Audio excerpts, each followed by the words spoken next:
ओम शांति। 2 दिसंबर 2022 के ईश्वरीय महावाक्य।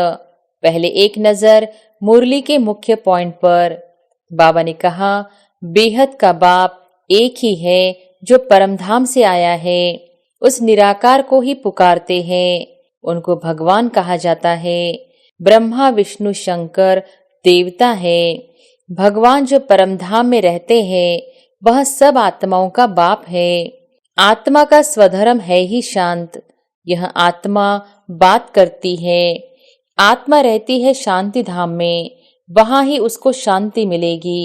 लोग कहते हैं परमात्मा नाम रूप से न्यारा है। एक तरफ महिमा गाते हैं, फिर कहते हैं सर्वव्यापी है। जब नाम रूप से न्यारा है फिर सर्वव्यापी कैसे होगा। और फिर बाबा ने कहा, पढ़ाई में कोई बाजा गाजा नहीं बजाते। तुम्हारी पढ़ाई होती है सवेरे, उस समय मनुष्य सोए रहते हैं। वास्तव में तुमको रिकॉर्ड बजाने की भी दरकार नहीं है। हम तो आवाज से परे जाते हैं। पढ़ाई में आवाज होता ही नहीं है।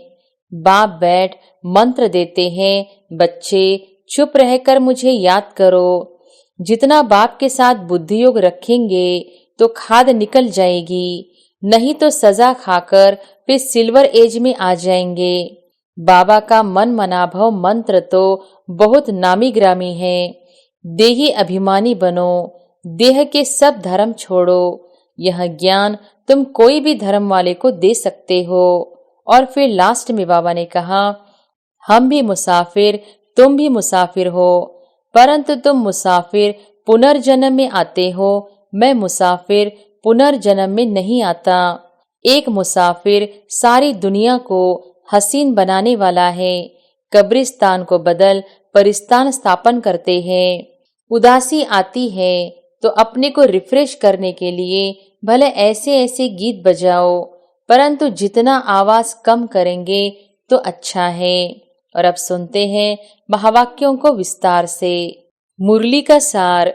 मीठे बच्चे, इस पढ़ाई में आवाज की आवश्यकता नहीं। यहाँ तो बाप ने एक ही मंत्र दिया है कि बच्चे चुप रहकर मुझे याद करो। प्रश्न है, जिन बच्चों को ईश्वरीय नशा रहता है उनकी निशानी क्या होगी। उत्तर है, ईश्वरीय नशे में रहने वाले बच्चों की चलन बड़ी रॉयल होगी। मुख से बहुत कम बोलेंगे, उनके मुख से सदैव रत्न ही निकलेंगे। वैसे भी रॉयल मनुष्य बहुत थोड़ा बोलते हैं। तुम तो ईश्वरीय संतान हो, तुम्हें रॉयल्टी में रहना है। ओम शांति। बेहद का बाप बैठ बेहद के बच्चों को समझाते हैं। ऐसे तो कोई होता नहीं जो कहे कि बेहद के बच्चों प्रति समझाते हैं। बच्चे समझते हैं कि हमारा बेहद का बाप वह है जिसको शिव बाबा कहते हैं। यूं तो मनुष्य, बहुत मनुष्य है जिनका नाम शिव होता है, परंतु वह कोई बेहद का बाप नहीं। बेहद का बाप एक ही है जो परमधाम से आया है। उस निराकार को ही पुकारते हैं, उनको भगवान कहा जाता है। ब्रह्मा विष्णु शंकर देवता है। भगवान जो परमधाम में रहते हैं वह सब आत्माओं का बाप है। तुम कोई गुरु गोसाई आदि के आगे नहीं आए हो। तुम जानते हो कि हम बेहद बाप के आगे बैठे हैं। बेहद का बाप मधुबन में आया है। वो लोग कहते हैं श्री कृष्ण मधुबन में आया, परंतु नहीं, बेहद के बाप की ही मुरली मधुबन में बजती है। बाप समझाते हैं, मैं कलप कलप संगम युग पर आता हूँ, न कि युगे युगे। यह भूल कर दी है जो कहते हैं युगे युगे आता है। यह जो भी शास्त्र आदि है यह सब भक्ति के हैं, ऐसे नहीं कि यह अनादि है। बाबा ने समझाया है यह सागर और पानी की नदियां अनादि है ही, बाकी ऐसे नहीं कि भक्ति अनादि है। तुम जानते हो सतयुग त्रेता में भक्ति होती नहीं, भक्ति शुरू होती है द्वापर में।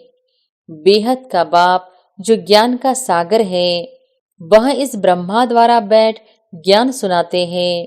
सूक्ष्म वतन में तो नहीं सुनाएंगे। बाप यहाँ सम्मुख बैठ समझाते हैं। तब तो गाते हैं, दूर देश के रहने वाले आए देश पर आए। तुम जानते हो हम आत्माएं ब्रदर्स हैं, दूर देश के रहने वाले हैं। वह गाने वाले तो कुछ भी समझते नहीं। तुम मुसाफिर हो, दूर देश से आए हो पाड़ बजाने।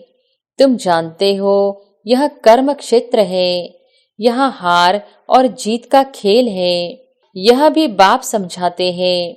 सब मनुष्य चाहते हैं शांति मिले। शांति कोई मुक्तिधाम के लिए नहीं कहते। यहाँ रहते शांति मांगते हैं, परंतु यहाँ तो मन की शांति मिल न सके। सन्यासी लोग शांति के लिए जंगल में चले जाते हैं। उन्हों को यह पता ही नहीं कि हम आत्माओं को शांति अपने निराकारी दुनिया में ही मिल सकती है। वह समझते हैं आत्मा ब्रह्म अथवा परमात्मा में लीन हो जाती है। यह भी नहीं समझते कि आत्मा का स्वधर्म है ही शांत। यह आत्मा बात करती है। आत्मा रहती है शांति धाम में, वहां ही उसको शांति मिलेगी। इस समय सबको शांति चाहिए। सुख को कोई सन्यासी मानते नहीं, निंदा करते हैं, क्योंकि शास्त्रों में दिखाया है कि सतयुग त्रेता में भी कंस जरासंधी थे, लक्ष्मी नारायण को भूल गए हैं, तमो प्रधान बुद्धि हो गए हैं। बाप कहते हैं मैं हूँ निराकार। वो लोग कहते हैं परमात्मा नाम रूप से न्यारा है। एक तरफ महिमा गाते हैं, फिर कहते हैं सर्वव्यापी है। जब नाम रूप से न्यारा है, फिर सर्वव्यापी कैसे होगा? आत्मा का भी रूप जरूर है। कोई कह न सके आत्मा नाम रूप से न्यारी है। कहते हैं भ्रुकुटी के बीच चमकता है अजब सितारा, तो आत्मा ही एक शरीर छोड़ दूसरा लेती है। परमात्मा पुनर्जन्म नहीं लेते। जन्म मरण में मनुष्य आते हैं। यह है तुम्हारी पढ़ाई। पढ़ाई में कोई बाजा गाजा नहीं बजाते। तुम्हारी पढ़ाई होती है सवेरे, उस समय मनुष्य सोए रहते हैं। वास्तव में तुमको रिकॉर्ड बजाने की भी दरकार नहीं है। हम जो आवाज से परे जाते हैं, यह तो निमित्त सबको जगाने के लिए बजाने पड़ते हैं। मुरली पढ़ने अथवा सुनने में आवाज बाहर नहीं जाता है। पढ़ाई में आवाज होता ही नहीं है। बाप बैठ मंत्र देते हैं, बच्चे चुप रहकर मुझे याद करो। यहाँ कोई गुरु आदि तो है नहीं जो बैठ एक एक को कान में मंत्र दे, फिर कह देते किसको नहीं सुनाना। यहाँ तो वह बात ही नहीं है। बाबा तो ज्ञान का सागर है। यह है गीता पाठशाला, तो पाठशाला में मंत्र दिया जाता है क्या? तुम जब किसको पर्सनल समझाते हो तो रिकॉर्ड बजाते हो क्या? नहीं, क्लास में भी ऐसे समझाना है। चित्र भी सामने है। जिसने कभी नक्शा ही नहीं देखा होगा तो क्या समझेंगे कि इंग्लैंड नेपाल कहाँ है? अगर नक्शा देखा होगा तो बुद्धि में आएगा। तुम बच्चों को भी चित्रों पर सारा ड्रामा का राज समझाया गया है। यह नॉलेज ऐसी है जो बिगर चित्रों के भी समझा सकते हो। मनुष्यों को भगवान का कुछ भी पता नहीं है। कल्प की आयु तो लंबी चौड़ी कर दी है। अब तुमको बाप ने समझाया है, तुमको फिर औरों को समझाना पड़े। 4 युगों का 4 हिस्सा करना पड़े, फिर आधा आधा करना पड़े। आधा में नई दुनिया, आधा में पुरानी दुनिया। ऐसे नहीं कि नई दुनिया की आयु बड़ी देंगे। समझो कोई मकान की आयु 50 वर्ष है तो आधा में पुराना कहेंगे। दुनिया का भी ऐसे है। यह सब बाप ही आकर बच्चों को समझाते हैं। इसमें गीत गाने व कविता आदि सुनाने की दरकार नहीं। हम संगम युग के ब्राह्मणों की रस्म रिवाज बिल्कुल ही न्यारी है। किसको पता नहीं है कि संगम युग किसको कहा जाता है, संगम पर क्या होता है। तुम जानते हो, दूर देश के रहने वाला बाप पति दुनिया में आए हैं। ब्रह्मा विष्णु शंकर का दूर देश नहीं है, दूर देश है शिव बाबा का और आत्माओं का। हम सब निराकारी दुनिया में रहने वाले हैं। पहले है निराकारी दुनिया, फिर आकारी, फिर साकारी। निराकारी दुनिया से पहले देवी देवता धर्म की आत्माएं आती हैं। पहले सूर्यवंशी घराना यहाँ था, फिर चंद्रवंशी घराने की आत्माएं आएंगी। सूर्यवंशी है तो चंद्रवंशी नहीं है। चंद्रवंशी जब होते हैं तो कहेंगे सूर्यवंशी पास्ट हो गए। त्रेता में कहेंगे लक्ष्मी नारायण का पाठ पास्ट हो गया। बाकी ऐसे नहीं कहेंगे कि हम फिर वैश्य शूद्र बनेंगे। नहीं, यह नॉलेज तुमको अभी है। बाप तुमको चक्र का राज समझाते हैं। भला उन्होंने त्रिमूर्ति बनाया है, परंतु शिव को डाला नहीं है। शिव को जाने तो चक्र को भी जाने। शिव को न जानने के कारण चक्र को भी नहीं जानते। गाते हैं दूर देश का रहने वाला, परंतु जानते नहीं कि भगवान ही पतित पावन है। तुम जानते हो, हमारा यह बहुत बड़ा यज्ञ है। उस यज्ञ में तिल जौ डालते हैं। यह है राजस्व अश्वमेध रुद्र ज्ञान यज्ञ। इस यज्ञ में सारी पुरानी दुनिया की सामग्री स्वाहा होनी है। जिसको राज्य पाना है वही योग में पूरा रहते हैं। सिल्वर एज में भी 2 कला कम कहा जाता है। पहले 1250 वर्ष सतयुग के हैं, फिर 625 वर्ष में 1 कला कम हो जाती है। उतरती कला है ना। त्रेता में और भी खाद पड़ जाती है। अब तुम बच्चों को समझाया जाता है, जितना बाप के साथ बुद्धि योग रखेंगे तो खाद निकल जाएगी, नहीं तो सजा खाकर फिर सिल्वर एज में आ जाएंगे। श्री कृष्ण को सब प्यार करते हैं, झूला झुलाते हैं। राम को इतना नहीं झुलाएंगे। आजकल तो रेस की है, परंतु यह कोई नहीं जानते कि लक्ष्मी नारायण ही छोटेपन में राधे कृष्ण हैं। राधे कृष्ण पर बहुत दोष लगाए हैं, लक्ष्मी नारायण पर कोई दोष नहीं। श्री कृष्ण तो छोटा बच्चा है। बच्चा और महात्मा समान कहते हैं। महात्मा लोग तो सन्यास करते हैं। श्री कृष्ण तो पतित था ही नहीं जो सन्यास करे। छोटा बच्चा पवित्र होता है, इसलिए उनको सब प्यार करते हैं। पहले है सतो प्रधान, फिर सतो रजो तमो में आते हैं। श्री कृष्ण को सब बहुत याद करते हैं। बाबा का मन मनाभव मंत्र तो बहुत नामी ग्रामी है। देही अभिमानी बनो, देह के सब धर्म छोड़ो। यह ज्ञान तुम कोई भी धर्म वाले को दे सकते हो। बेहद का बाप कहते हैं, अल्लाह को याद करो। आत्मा अल्लाह का बच्चा है। आत्मा कहती है खुदा ताला, अल्लाह साईं। जब अल्लाह कहते हैं तो जरूर आत्मा का बाप निराकार है, उनको ही सब याद करते हैं। अल्लाह कहने से जरूर नजर ऊपर जाएगी। बुद्धि में आता है कि अल्लाह ऊपर में रहता है। यह है साकार सृष्टि, हम वहां के रहने वाले हैं। बाप कहते हैं, हम भी मुसाफिर, तुम भी मुसाफिर हो, परंतु तुम मुसाफिर पुनर्जन्म में आते हो। मैं मुसाफिर पुनर्जन्म में नहीं आता। मैं तुमको छी पुनर्जन्म से छुड़ाता हूँ। इस रावण राज्य में तुम बहुत दुखी हो, तब तो मुझे बुलाते हो। बाप कितनी अच्छी अच्छी बातें तुमको समझाते हैं। बच्चे अभी खेल पूरा होता है। यहाँ बहुत दुख है।